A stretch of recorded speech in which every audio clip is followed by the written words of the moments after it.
Welcome to the Real News Network. My name is Paul Jay, coming to you from our studio today in Toronto. Earlier on Thursday, President Obama made a speech standing in front of what's said the Constitution of the United States of America. Not long after he made a speech, former Vice President Dick Cheney made a speech, who also talked about the Constitution. They had something else in common, which is both of them agreed that now's not the time to prosecute anyone for potential crimes resulting from the administration over the last 8 years. So first of all, here's President Obama. I recognize that many still have a strong desire to focus on the past. When it comes to actions of the last 8 years, passions are high. Some Americans are angry. Others want to refight debates that have been settled, in some cases, debates that they have lost. I know that these debates lead directly, in some cases, to a call for a fuller accounting, perhaps through an independent commission.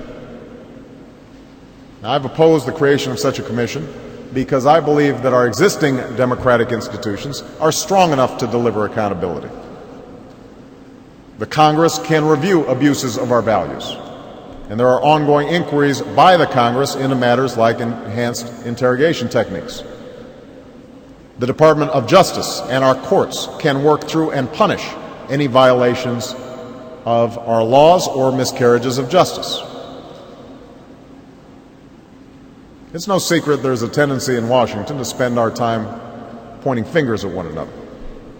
And it's no secret that our media culture feeds the impulse that leads to a good fight and good copy.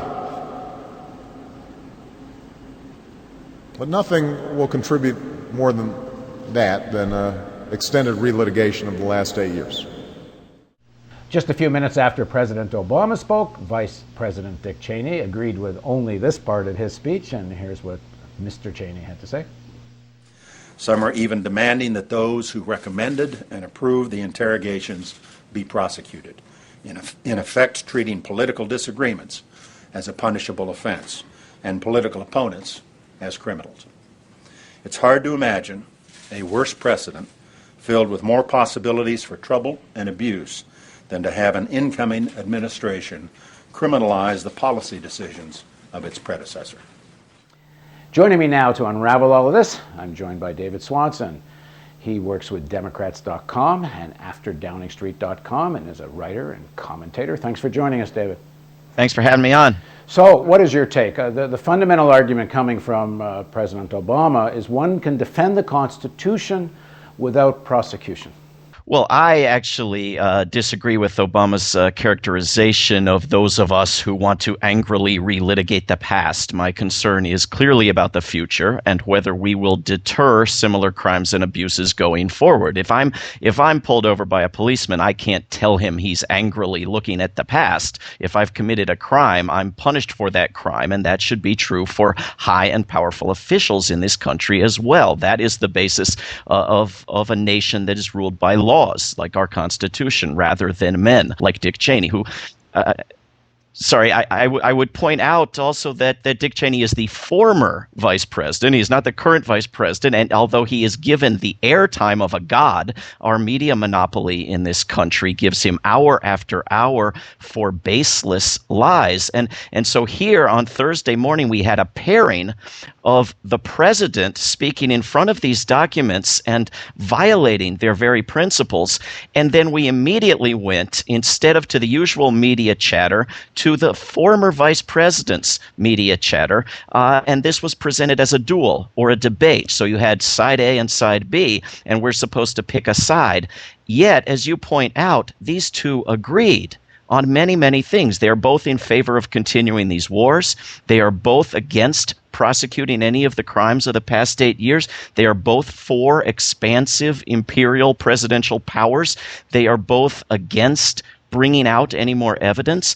They are both for indefinite detentions and military commissions, which are absolutely contrary to the principles of our Constitution. And so the debate is incredibly limited by the media's desire to have said nonsense, and then by this pairing of someone who deserves no airtime whatsoever. Okay, so here's the thing. Let me give you the counter argument I think that would come from President Obama. I can't I guess it's not up to me to put words in his mouth, but here's what I think his camp would say. Mr. Swanson, you never won a presidential election. We don't know if you've ever won any important election. And you and your supporters, to use the term he used in the town hall when he was talking about health care from New Mexico, you guys can afford to be ideologically pure and have perfect principles. But I actually won the presidency because I know how to fight in the real political world. And in my real world, I have to deal with a Senate that doesn't want to go along with a lot of what I want. And I have to keep hold of a lot of public opinion that gets swayed by people like Dick Cheney and listen to Fox and all of us. So in my real world, I'm saying to you that if we try to litigate, it will derail everything else we're trying to do and plays into Cheney and such's hands. How do you answer that? Well, Mr. President, you're boxed into the corner of playing defense to Mr. Cheney's nonsense because you have no offense on the field. And the offense is these were crimes. These were egregious crimes, and they should be prosecuted as such, not for political purposes, but by an independent special prosecutor. And that decision is up to the Attorney General, not to me. And so when the president on Wednesday sat in a meeting with human rights groups and his Attorney General sat there as a silent servant while he put prosecution of anyone off the table, that was an incredible abuse of the principles he spoke of so eloquently on Thursday. On Wednesday, he issued another signing statement, effectively telling the Congress to go to hell. And then on Thursday, he gave a speech about checks and balances and appropriate restraint on power. Here is someone who speaks about voluntarily imposing oversight on the presidency. And yet, if you look at the details of what he said, it all amounted to, when I abuse my powers, I will tell Congress what I'm doing. What about his argument in the clip that we played, where he says there's enough institutional levers in place to deal with this? If a congressional committee wants to investigate Dick Cheney, they can. My Attorney General can prosecute if he thinks the law's been violated. I mean, what's wrong with that argument? Aren't there enough institutions to do all of this? That is exactly right. That is absolutely the correct argument. And a whitewash commission is pointless and counterproductive and would be a distraction and a delay. We have the mechanisms to get information out, and information is trickling out. The president ought to release the memos that the former vice president keeps whining about, as well as dozens of other memos we know about and hundreds that we don't know the names of. He ought to release all of those immediately. But he is absolutely right if he says there are the mechanisms. The mechanism is for the Attorney General to do his job. He is bound by our laws to do that job and to appoint a special prosecutor to at least consider the possibility of enforcing our laws. Sadly, that is not the president's real position. That doesn't mean it can't be. That doesn't mean we don't have an absolute duty to work as hard as we can to change his position. But we should stop fantasizing that that secretly is the president's position. The one point where I thought they both quite agreed on and almost used the same language, which is what they're calling policy differences over the last 8 years shouldn't be criminalized. But if one of those policies is criminal, you're not criminalizing it by prosecuting it. It was criminal because someone broke the law.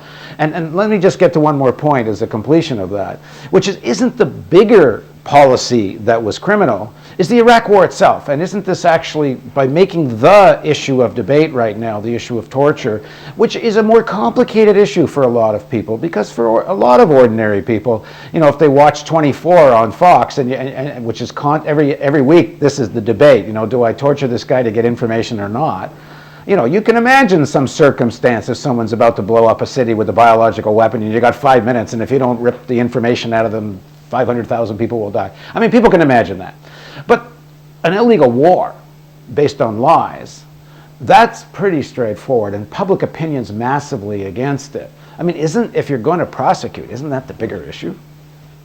Yes, of course it is. You made a couple of points. One, I would say that when the president Thursday morning said, I banned torture as my first act in office, I banned enhanced interrogation techniques. He always refers to them in those terms, except when he's saying we no longer torture.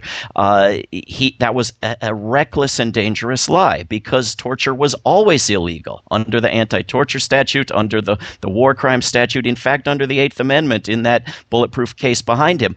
and the president does not have the power to make such laws or to treat crimes as if they are policy differences, which is the reason that torture is now ongoing, because it is being treated as a policy rather than a crime. But you are absolutely right. Not only is who knew what when and who did the CIA lie to about what a distraction from the torture itself, but the torture itself is a distraction from the war that the torture was primarily motivated to justify. We tortured people to get confessions to false justifications for a war that is far and away the worst crime we are dealing with, that dwarfs all others combined, and that we ought to be addressing. But here we get to the heart of the problem. Because these illegal occupations are being continued and expanded by the current president. And so people ask, well, why in the world doesn't he want to prosecute anyone? Well, he's the president, and to prosecute any of these people leads very quickly to the former vice president and president, and sets a precedent that presidents can be prosecuted. And here he is continuing the worst of the crimes. Okay, one more, the counter argument.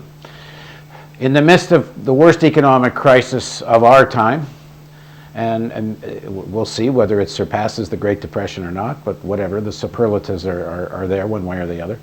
Does one get into what will amount to a civil war with a section of the political elite? Of course one does, but that is not a primary concern for the American public. This idea that the elite in Washington or in the Congress getting along with each other is our top concern, and that bipartisanship is the ideal goal and top important agenda item for the American public is nonsense. We need our economy fixed. We need our rights restored. We need peace restored. These wars are an incredible drain on our economy. And this idea that appointing a special prosecutor to do his or her job would completely incapacitate the government to do anything else is nonsense. And in fact, this idea that we need Republicans for anything at the moment is nonsense. The Democrats have a sufficient majority in both houses and the White House to move forward. And much as they love to blame everything on the Republicans and to have Dick Cheney there as the contrast with Obama, that's irrelevant at this point. And we ought to be looking at where majority opinion is and where the rule of law is. And the laws are indisputable on these points. If you want to change them, change them. But to become an outlaw government is just an incredibly dangerous precedent. Thanks very much for joining us, David. Thank you for everything you do. And thank you for joining us on the Real News Network.